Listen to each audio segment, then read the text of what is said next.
امام الانبیاء سید المرسلین حضرت محمد مصطفی صلی الله علیه وسلم خاتم النبیین دی. د خاتم النبیین تشریح د قرآن کریم نه، د احادیث مبارکونه، د صحابه د اقوالونه، د تابعین د اقوالونه او اندخ کرنګي د اهل لغت د اقوالونه ستاسو مخه ته هغه ما ذکر کړو. اوس د لفظ خاتم تحقیق د مفسرین په نسبت باندې سړي د مفسرین په نسبت د خاتم څه معنی ده. نو د مفسرین د تحقیق پرانا کې د خاتم معنی کو. نو مفسرین تفسیرونه کچرته موږ اوچت کو، نو په هغه کې هم د خاتم معنی هغه په مهر سره شوی ده او په آخر سره شوی ده. نو د خاتم النبیین مطلب دا شو چې آخر د انبیاء. یو څو مفسرین اقوال د تر نقل کوم په دې کې. تفسیر روح المانی علامه علوسی رحمه الله په هغه کې د خاتم معنی په مهر سره کړی، خو حاصل هم دا روزي چې آخر النبیین.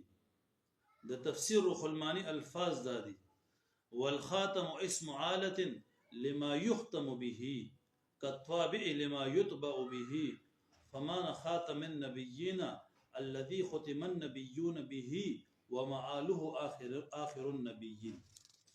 يعني علامه علوسی رحمه الله په خپل تفسیر کې هغه فرمایي چې خاتم یعنی په فتحې د تاثر دا د هغه عالینوم دی چې هغه سره مهر لګول شي.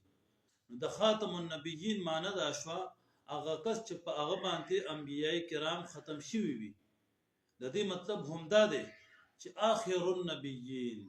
نو به هر صورت علامه علوسی رحمه الله د خاتم معنی په مهر سره کوي او د غي معاد او حاصل هغه څه بیانې آخر النبیین یعنی آخري نبی کېدل د ټول انبیاء او آخري نبی. او دا رنګ علامه علوسی رحمه الله دا هم ذکر کړی دی. هغه فرمایي وكونه صلى الله عليه وسلم خاتم النبيين مما نطق به الكتاب وصدعت به السنة وأجمعت عليه الأمة فيكفر مدعي خلافه ويقتل إن أصره. علامه علوسی رحمه الله فرمایي چې د نبی عليه الصلاة والسلام خاتم النبيين یعنی آخري نبی کېدل دا داسې مسله ده چې په دې باندې قرآن کریم ناطق ته یعنی گویا ده. په قرآن هم دا مسله ذکر کړي او دغه رنګ احادیثو هم دا مسله چې کوم دي صفا بیان کړي ده. واجمعت عليه الامه او په دې مسله باندې د ټول امت مسلمه چې کوم دي هغه اجماع ده. بیا فرمایي بس اوس که چرته وای څوک د دې خلاف داوا کوي نو هغه به کافر ګڼل شي او که په دې خپل خبره باندې مضبوط پاتې شي یعنی توبه او نه باسي نو بیا به کوم دي نو قتلول شي. نو به هر صورت علامه علوسی رحمه الله د خاتم معنا په مهر سره کوي چې معال او حاصل هغه د آخر د انبیاء دی. تفسیر احمدی مولا جیون رحمه الله د دې یو معناس تفسیر احمدی هغه هم په دې خپل تفسیر احمدی کې دا ذکر کړی دی کچرته خاتم د په فتحې د تاثر شي او یا په کسرې د تاثر شي یعنی خاتم. نو دوړو مطلب هم دا یو دی چې آخر النبیین یعنی آخري نبی کېدل. هغه ذکر کوي والمعال على كل توجيه والمعنى الاخر. دا کومه توجيه واخلي نو معنی اخر راځي. تفسیر ابن جرير رحمه الله په خپل تفسیر کې فرمایي ولكنه رسول الله وخاتم النبيين الذي ختم النبوة فتبع عليها فلا تفتح لأحد بعده إلى قيام الساعة وبنحو الذي قلنا في ذلك قال أهل التاويل. علامه ابن جرير رحمه الله فرمای لیکن محمد صلی الله علیه وسلم دا الله رسول او آخري نبی دی.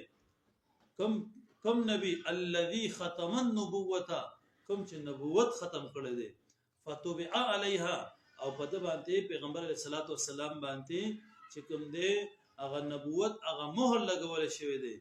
نو بیا فرمای وي تر قیامت پورې به چې کوم د دروازه دا چاته نه کولاویږي. وبنحو الذي قلنا في ذلك قال اهل التاويل او دا کوم وینا چې د تم وکا دا کوم قول مو وکا کوم خبره مو وکا نو وای دا د ائمه د تفسیر د صحابه کرام تابعین هغه چې کوم دغه وینا او دغه قول دغه خبره کړي. تفسیر ابن کثیر حافظ ابن کثیر رحمت الله علیه په تفسیر ابن کثیر سوره احزاب چې کوم مذکور آیت چې کوم مخکې تیر شو یعنی ما كان محمد ابا احد من رجالكم ولكن رسول الله وخاتم النبيين هذا مذكوره آیت مبارک اغوی فرمای فهذه الايه نص في انه لا نبي بعده ويدا آیت کریمه چې کوم دی وي په دې بارک صریح دی چې د نبی علی السلام نه پس چې کوم دی بل هیڅ چې کوم دی نو نبی نشته دی. واذا كان لا نبي بعده فلا رسول بعده بالطريق الاولى والاحرى یعنی چې کله د پیغمبر نه پس بل نبی نه پیدا کیږي نو رسول خو په طریق اولا سره نه پیدا کیږي ځکه لان مقام الرساله اخص من مقام النبوه ځکه د رسالت مرتبه د نبوت نه خاص ده اصلا خاص ده. او بیا غوی ذکر کوي فان كل رسول نبي ولا ينعكس ځکه هر نبی هر رسول دا نبی وي او هر نبی دا رسول نبی نو پته چې رسول دا خاص دی او نبی دا عام دی. نو چې کله نبی د پیغمبر نه پس نشي راتلی بل وخاتم النبیین الله تعالی د پیغمبر سلام نه پس د بل نبی راتلو نفي کوي چې نبی نشي راتلی رسول به طریقه ولا نشي راتلی یعنی چې کله د عام نفي شو د خاص نفي به خود به خود شو. وبذلك وردت الاحاديث المتواتره عن رسول الله صلى الله عليه وسلم من حديث جماعه من الصحابه اوی فرمای هم په دې خبره باندې د رسول الله صلی الله علیه وسلم ډیر احادیث متواتره هم راغلي دي چې هغه د صحابه کرام یو لوی جماعت او د دوی نه نقل کړی دي. په هر صورت علامه ابن کثیر رحمت الله علیه چې دا کوم عبارت ذکر کړ تفسیر ابن کثیر کې ندین هم دغه معلومیږي چې پیغمبر اسلام اخیرنه پیغمبر دی د پیغمبر اسلام نه پس بل پیغمبر ناراضي.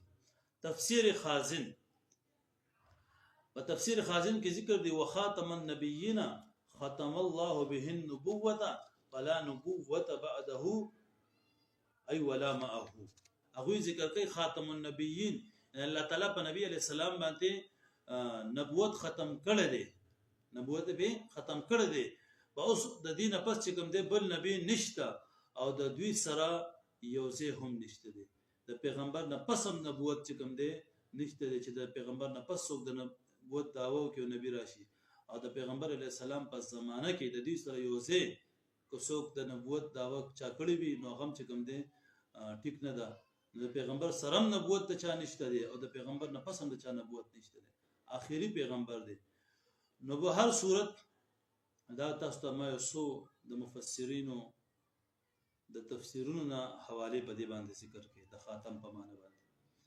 د دین علاوه په نورو تفاسیرو کې هم دا مضمون صراحتن ذکر دی چې محمد صلی الله علیه وسلم آخري نبی دی او د دوی نه پس بل نبی هغه نه پیدا کیږي او د پیغمبر سلام نه پس بل پیغمبر هغه نشته دی هغه باندې راضي نه به پیدا کیږي نه پیغمبر بل نشته داسې پیغمبر نشته چې دا غوي پراتلو سره د نبوت د نبیانو چې کوم تعداد د پاغي کې اضافه وشي د نبوت دایره باندې چې کوم دی الله تعالی هغه مهر لګول اوس په بل پیغمبر ناراضي. نو د خاتم معنی به هغه کو چې کومه قرآن ذکر کړي کومه حدیثو ذکر کړي کومه صحابه او اقوالو کې ذکر شوی کومه د تابعین په اقوالو کې ذکر شوی او کومه د اهل لغت په اقوالو کې ذکر شوی او کومه د مفسرین په اقوالو کې ذکر شوی او مفسرین په خپل تفسیرونو کې ذکر کړی دي او دا مختلف حواله په دې استمانه کول کې هغه معنی ونه کو چې کوم مرزا غلام احمد قادیانی کړی دا الله رب العزت ته موږ د عقیده ختم نبوت د تحفظ لپاره قبول او منظور کی واخر الدعوانا ان الحمد لله رب العالمين.